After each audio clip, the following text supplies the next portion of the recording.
ನಮಸ್ಕಾರ, ನೀವು ನೋಡ್ತಾ ಇದ್ದೀರಾ ಶ್ರೀ ಮಾರಿಕಾಂಬಾ ಡಿಜಿಟಲ್ ಟಿವಿ. ನಾನು ಸೃಷ್ಟಿ ನಾಯ್ಕ್.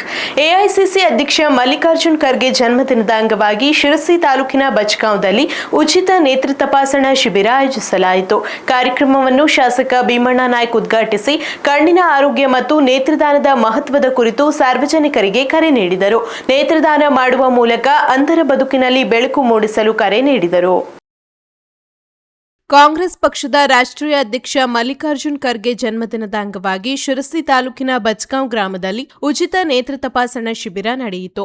ನಮನ ಚಾರಿಟೇಬಲ್ ಟ್ರಸ್ಟ್ ಶಿರಸಿ ಹಾಗೂ ಶ್ರೀಪಾದ ಹೆಗಡೆ ಕಡವೆ ವೈದ್ಯಕೀಯ ವಿಜ್ಞಾನ ಸಂಸ್ಥೆಯ ಸಂಯುಕ್ತ ಆಶ್ರಯದಲ್ಲಿ ಆಯೋಜಿಸಿದ್ದ ಶಿಬಿರವನ್ನು ಶಾಸಕ ಭೀಮಣ್ಣ ನಾಯ್ಕ್ ಉದ್ಘಾಟಿಸಿದರು. ಈ ವೇಳೆ ಮಾತನಾಡಿದ ಅವರು, ಮನುಷ್ಯನ ಜೀವನದಲ್ಲಿ ಆರೋಗ್ಯವೇ ಅತ್ಯಂತ ದೊಡ್ಡ ಸಂಪತ್ತು. ಅದರಲ್ಲೂ ಕಣ್ಣು ದೇಹದ ಅತ್ಯಮೂಲ್ಯ ಅಂಗವಾಗಿದ್ದು, ಪ್ರತಿಯೊಬ್ಬರೂ ಕಣ್ಣಿನ ಆರೋಗ್ಯದ ಬಗ್ಗೆ ವಿಶೇಷ ಕಾಳಜಿ ವಹಿಸಬೇಕೆಂದು ಹೇಳಿದರು. ಆಧುನಿಕ ವೈದ್ಯಕೀಯ ಕ್ಷೇತ್ರ ಸಾಕಷ್ಟು ಅಭಿವೃದ್ಧಿಯಾಗಿದ್ದರೂ ಕಣ್ಣಿನ ಆರೈಕೆ ಪ್ರತಿಯೊಬ್ಬರ ಜವಾಬ್ದಾರಿಯಾಗಿದೆ. ಮರಣಾನಂತರ ನೇತ್ರದಾನ ಮಾಡುವ ಮೂಲಕ ಇಬ್ಬರು ಅಂಧರ ಬದುಕಿನಲ್ಲಿ ಬೆಳಕು ಮೂಡಿಸಬಹುದು ಎಂದು ಶಾಸಕ ಭೀಮಣ್ಣ ನಾಯ್ಕ್ ಕರೆ ನೀಡಿದರು. ನಮನ ಚಾರಿಟೇಬಲ್ ಟ್ರಸ್ಟ್ನ ವ್ಯವಸ್ಥಾಪಕ ಟ್ರಸ್ಟಿ ನಾಗರಾಜ್ ಮಡಿವಾಳ್ ಮಾತನಾಡಿ, ಮಲ್ಲಿಕಾರ್ಜುನ್ ಖರ್ಗೆ ಅವರ ಜನ್ಮದಿನವನ್ನು ಕೇವಲ ಆಚರಣೆಗೆ ಸೀಮಿತಗೊಳಿಸದೆ ಸಮಾಜಮುಖಿ ಕಾರ್ಯಕ್ರಮದ ಮೂಲಕ ಅರ್ಥಪೂರ್ಣವಾಗಿ ಆಚರಿಸಲಾಗುತ್ತದೆ ಎಂದು ತಿಳಿಸಿದರು. ಕಾರ್ಯಕ್ರಮದಲ್ಲಿ ಬ್ಲಾಕ್ ಕಾಂಗ್ರೆಸ್ ಅಧ್ಯಕ್ಷ ಜಗದೀಶ್ ಗೌಡ, ಟಿಎಸ್ಎಸ್ ಆಸ್ಪತ್ರೆಯ ನೇತ್ರ ತಜ್ಞೆ ಡಾಕ್ಟರ್ ಪೂಜಾ ಶೇಟ್ ಸೇರಿದಂತೆ ಹಲವು ಗಣ್ಯರು ಉಪಸ್ಥಿತರಿದ್ದರು. ಉಚಿತ ನೇತ್ರ ತಪಾಸಣಾ ಶಿಬಿರದಲ್ಲಿ ಬಚ್ಗಾಂವ್ ಹಾಗೂ ಸುತ್ತಮುತ್ತಲಿನ ಪ್ರದೇಶಗಳ ಸುಮಾರು 350ಕ್ಕೂ ಹೆಚ್ಚು ಜನರು ಭಾಗವಹಿಸಿ ಕಣ್ಣಿನ ತಪಾಸಣೆ ಮಾಡಿಸಿಕೊಂಡು ವೈದ್ಯರಿಂದ ಸಲಹೆ ಹಾಗೂ ಮಾರ್ಗದರ್ಶನ ಪಡೆದರು.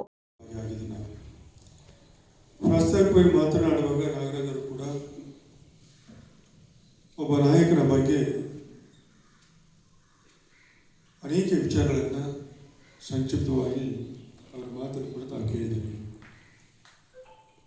ಕಾಂಗ್ರೆಸ್ನ ರಾಷ್ಟ್ರೀಯ ಅಧ್ಯಕ್ಷರಾಗಿರ್ತಕ್ಕಂಥ ಶ್ರೀಯುತ ಮಲ್ಲಿಕಾರ್ಜುನ್ ಖರ್ಗೆ ಅವರ ಜನ್ಮದಿನವನ್ನು ನಾವೆಲ್ಲರೂ ಕೂಡ ಬಹಳ ಭಕ್ತಿಯಿಂದ ಆಚರಣೆ ಮಾಡ್ತಾಯಿದ್ದೀವಿ. ನಾವು ಮೊದಲು ಬರುವಾಗ ಭಗವಂತನಿಗೆ ಪೂಜೆಯನ್ನು ಸಲ್ಲಿಸಿ, ಶಿವನಿಗೆ ಪೂಜೆಯನ್ನು ಸಲ್ಲಿಸಿ, ಅವರ ಆರೋಗ್ಯವನ್ನು ಇನ್ನೂ ಉತ್ತಮವಾಗಿರಲಿ, ಅವ್ರು ಮಾಡ್ತಕ್ಕಂಥ ಕೆಲಸ ಕಾರ್ಯಗಳು ಇನ್ನೂ ಹೆಚ್ಚಿನ ಶಕ್ತಿಯನ್ನು ಕೊಡಲಿ, ಮುಂದೆ ಅನೇಕ ರೀತಿಯಲ್ಲಿ ರಾಜ್ಯವನ್ನು ಆಳಿರುವಂಥದ್ದು, ರಾಷ್ಟ್ರದಲ್ಲೂ ಕೂಡ ಕೇಂದ್ರ ಸರ್ಕಾರದ ಕೂಡ ಮಂತ್ರಿಯಾಗಿ ಅನೇಕ ಜನಪರವಾಗಿರ್ತಕ್ಕಂಥ ಕೆಲಸವನ್ನು ಮಾಡಿ ಇವತ್ತು ನಮ್ಮ ಕಾಂಗ್ರೆಸ್ನ ರಾಷ್ಟ್ರೀಯ ಕಾಂಗ್ರೆಸ್ನ ಅಧ್ಯಕ್ಷರಾಗಿ ಪಕ್ಷವನ್ನು ಬಹಳ ಅದ್ಭುತವಾಗಿ ಅರ್ಥಪೂರ್ವಕವಾಗಿ ಸಂಘಟನೆ ಮಾಡುವಂಥದ್ದನ್ನು ತಾವೆಲ್ಲರೂ ಕೂಡ ನೋಡ್ತಾ ಇದ್ದೀವಿ. ಅವರ ಹೆಸರಲ್ಲಿ ಇವತ್ತು ಉಚಿತ ಕಣ್ಣಿನ ಪರೀಕ್ಷೆಯನ್ನು ಮಾಡಬೇಕು ಅಂತ ಉದ್ದೇಶ ನಮ್ಮ ಟ್ರಸ್ಟ್ನ ಅಧ್ಯಕ್ಷರು ಮತ್ತು ಅವರ ಎಲ್ಲ ಸರ್ವ ಸದಸ್ಯರ ಇಚ್ಛೆ. ಒಂದು ಮಾತನ್ನು ಹೇಳಿದರು, ಕಣ್ಣು ಅಂದಾಗ ಎಲ್ಲರೂ ಕೂಡ ಬೇಕಾಗಿರುತ್ತದೆ.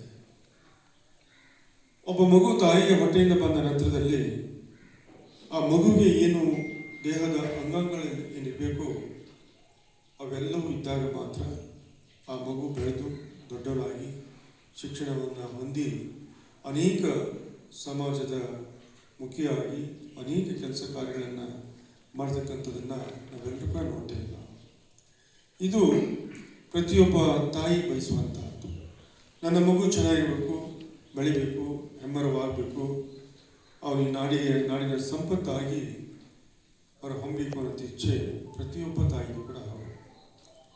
ನಾವೇನೋ ಭಗವಂತ ಏನೋ ಗೊತ್ತಿಲ್ಲ, ಅನೇಕ ಮಕ್ಕಳಲ್ಲಿ ಸ್ನೇಹಿತರಲ್ಲಿ ನಾವು ನೋಡ್ತಾ ಇದ್ದೀವಿ. ನಾವು ಅನೇಕ ಅಂಗಾಂಗದ ವೈಫಲ್ಯತೆಯನ್ನು ನೋಡ್ತಾ ಇದ್ದೀವಿ. ನಾವು ಅನೇಕ ದೃಷ್ಟಿಯನ್ನು ಕಳ್ಕೊಂಡಿರ್ತಕ್ಕಂಥ ವ್ಯಕ್ತಿಗಳನ್ನು ನೋಡ್ತೀವಿ. ನಾವು ಇವೆಲ್ಲವೂ ಸಮಾಜದಲ್ಲಿ ಹೋಗಲಾಡಿಸ್ಬೇಕಾದ್ರೆ, ಇವೆಲ್ಲವೂ ಕೂಡ ದೂರ ಆಗಬೇಕಾದ್ರೆ ಇವತ್ತಿನ ವೈದ್ಯಕೀಯ ರಂಗ ಬಹಳ ಮುಂದುವರಿದಂಥ ಅನೇಕ ನಾವು ಗಿಡ ಮರಳಿ ಯಾವ ರೀತಿ ಕಸಿಯನ್ನು ಕಟ್ತೀವಿ ಏನು ಮಾಡ್ತಾ ಇದ್ವಿ, ಆ ರೀತಿ ಇವತ್ತು ವೈದ್ಯಕೀಯ ರಂಗವು ಕೂಡ ಬಹಳ ಅದ್ಭುತವಾಗಿ ಒಬ್ಬ ಮನುಷ್ಯನಿಗೆ ಯಾವ ರೀತಿಯಲ್ಲಿ ಅವನ ಅಂಗಾಂಗಗಳನ್ನು ಜೋಡಣೆ ಮಾಡ್ಬೋದು, ಹೃದಯವನ್ನು ಹಾರ್ಟನ್ನು ಜೋಡಣೆಯನ್ನು ಮಾಡ್ಬೋದು, ಕಿಡ್ನಿಯನ್ನು ಜೋಡಣೆಯನ್ನು ಮಾಡ್ಬೋದು, ಕಣ್ಣುಗಳನ್ನು ಜೋಡಣೆಯನ್ನು ಮಾಡ್ಬೋದು. ಹೀಗೆ ಅನೇಕ ರೀತಿಯ ವ್ಯವಸ್ಥೆಯನ್ನು ಮಾಡೋದ್ರ ಮುಖಾಂತರ ಎಷ್ಟರ ಮಟ್ಟಿಗೆ ಸಾಧ್ಯ ಆಗುತ್ತೋ ಅಷ್ಟರ ಮಟ್ಟಿಗೆ ಇವತ್ತು ಡಾಕ್ಟರ್ಸು ಪ್ರಯತ್ನವನ್ನು ಪಟ್ಟು ಆ ವ್ಯಕ್ತಿಗೆ ವೈಫಲ್ಯತೆಯಿಂದ ಸಮಾಜಕ್ಕೆ ಸರಿಯಾದ ರೀತಿಯಲ್ಲಿ